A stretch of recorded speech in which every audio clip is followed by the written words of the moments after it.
What's going on, Jerome's? So Kwesi Adofo-Mensah and his money ball strategy.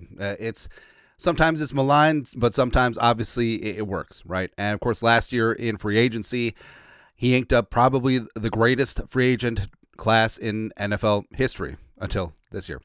But getting Darnold for $10 million, Grenard and Andrew Van Ginkel, 2 starting Pro Bowlers, having career years, Cashman outside. How about that? Aaron Jones, 1,000-yard season, and he did this when the Vikings were in a cap crunch because they had to take on around $62 million in dead cap because of Kirk Cousins, as well as Danielle Hunter, as well as Marcus Davenport.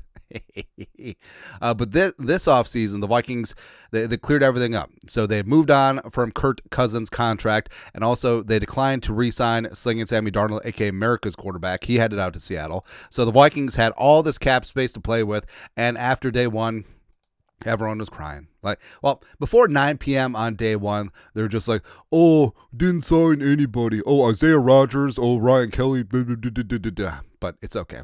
Tranquillo. Because late last night, the Vikings brought back Byron Murphy Jr., huge monstrous move. And then in the morning, I can see the signs. Jonathan Allen signed up to a monster deal. But again, wait until you see the guarantee and the cash flow. TBD there, as well as Will Fries. You know you want it. 5-year, $88 million deal. Rule of thumb is any deal longer than 3 years greatly benefits the team because it has a player under control with no guaranteed money below market value in years 4 and 5. But regardless, as well as Javon Hargrave reportedly is going to be signed with the Vikings once he's able to hit the market at 3 p.m. Central Time, the only time zone that matters tomorrow, since he's a post-June 1st cut by the 49ers. So the Vikings all of a sudden looking pretty damn good. Also, they're looking good in terms of comp picks. Right now, they're projected to have a third after Cam Robinson signs somewhere else, maybe an extra fourth and a fifth. So they're in good shape there. So all of a sudden, all of the criers, all of the haters and the losers from yesterday, you got some apologizing to do to this man. That damn straight. Plus, I love that J.J. McCarthy is basically having assistant general manager powers now. Is like, more fatties, and that's exactly what the Vikings did. All right, 33rd team. Sad that their content department is going away, but the Vikings added some major muscle in the trenches. Will Fries, Ryan Kelly along the offensive line, Hargrave and Jonathan Allen along the defensive line, a total of almost 1,200 pounds. We have the meats. Back up in that ass with the resurrection. That's exactly what we're doing. And there's a lot of glaring needs that the Vikings had heading into the offseason, and I wanted them to take care of that before the draft, and they did. Double down on offensive line in Fries as well as Ryan Kelly. Double down on D-line with Jonathan Allen and Javon Hargrave. Double down at cornerback with Byron Murphy Jr. as well as Isaiah Rodgers. And even though they let Beasley walk, brought back Theo Jackson, who's going to be starting and be good to go. Also, at running back wise, they brought back Aaron Jones on. Again, it's all about the guarantee and the structure. It's quite a team-friendly deal. So check that box. Now the Vikings can head into the draft.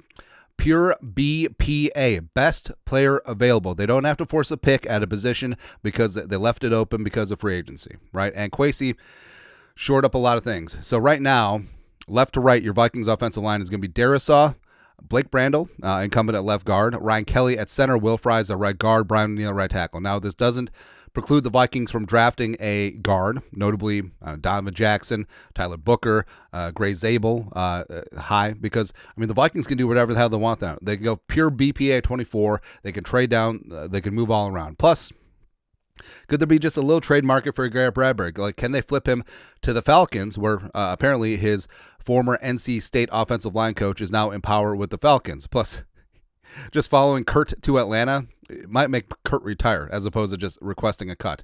It'd be funny. And the Falcons obviously have a needed center since Drew Dahlman signed for stupid money with the Bears, and now they can just replace Drew Dahlman with Garrett Bradbury, who's basically Drew Dahlman's twin. It's like, hey, he's a great run blocking center, but he can't pass block. Good. Actually, Penix doesn't deserve that. No, they need to get a real center. Yeah, but for the D-line, baby, all of a sudden, the Vikings' major deficiency was being able to rush the passer along the D-line. That's why the Vikings had to blitz so much last year. But now, say it's third and long. All of a sudden, you got Grenard and Turner and Van Ginkel, mix of the 2 or 3 on the field, rushing the passer from the edge. Jonathan Allen and Javon Hargrave getting their own pass rush on the inside. Woo! Man.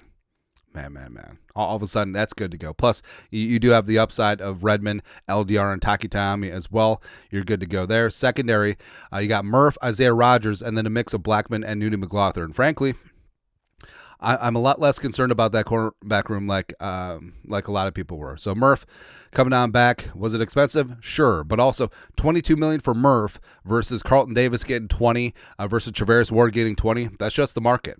Right, it's not like Murph made 22 and everyone else made 12. It ain't that, so it's not really an overpay. Also, you look at Blackman and McLaughlin. I think that there's a lot of potential there. Blackman was slated to be a starter last year before he tore his ACL in training camp. Because remember, the Vikings didn't sign Gilly until after Blackman was out. Safety-wise, sucks to lose Beasy, but I think Theo Jackson can come back and fill in 1-for-1. Harrison Smith, I think, is trending towards returning, so the Vikings are going to be good to go in the secondary. So basically, let Kwesi cook, man. Let the chef do his work. I know that things started out a little bit slow, but it's okay. Let the bad teams overpay for players, just like the Bears, just like the Patriots did, just like the Panthers did, and then the Vikings will take care of everything else. So I'm pretty damn fired up about what the Vikings did. They took care of needs. They got impact players. They got decent rates, remember, comparative to what the market is. And now building in the trenches, getting that pass rush, having an offensive line that can beat somebody's ass, protect J.J. McCarthy, run the ball, all that stuff. And it's all because they didn't pay Kirk Cousins and they didn't pay Sam Darnold. This is what Kwesi can do with Kwesi ball. Circle of life. Anyways, your thoughts are thoughts. Vikings, Kwesi cooked again in free agency, 2 off seasons in a row. And yeah, free agency is a tax on teams that can't draft well, so hopefully we can get our drafts together. But let us know your thoughts, our thoughts, comment section. You guys are the best. You know what to do. Skol, production value.